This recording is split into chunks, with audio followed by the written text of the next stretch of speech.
Майкл Паккарт, который уже около 4 десятилетий занимается рыбной ловлей, отличается своим традиционным подходом к добыче лангустов и омаров.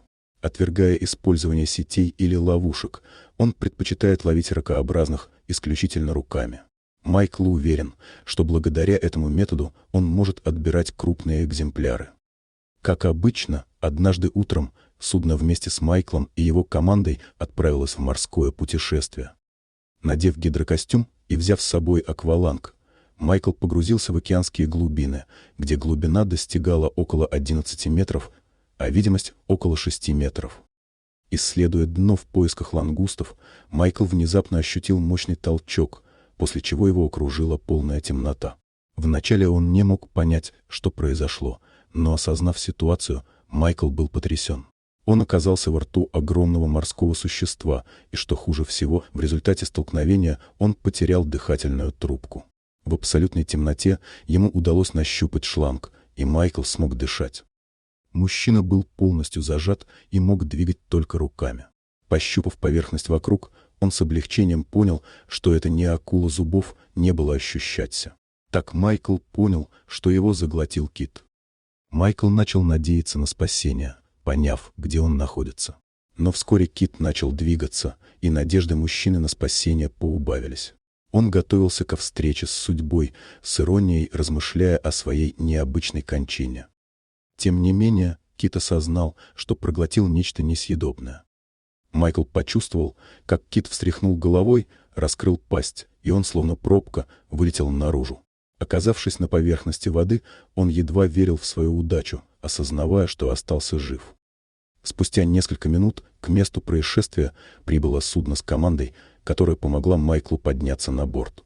Его товарищи по работе радостно хлопали его по спине, удивляясь его возвращению, ведь уже почти потеряли надежду увидеть его снова. Ситуация была опасной не из-за того, что кит способен проглотить человека, ведь у этих морских гигантов слишком узкая глотка для этого. Опасность заключалась в возможности того, что кит выпустит дайвера на слишком большой глубине, что могло бы привести к его гибели. Внутри животного Майкл провел всего 40 секунд, которые казались ему бесконечностью. После инцидента Майкла немедленно отвезли в медицинское учреждение. Весь персонал больницы собрался вокруг необычного пациента.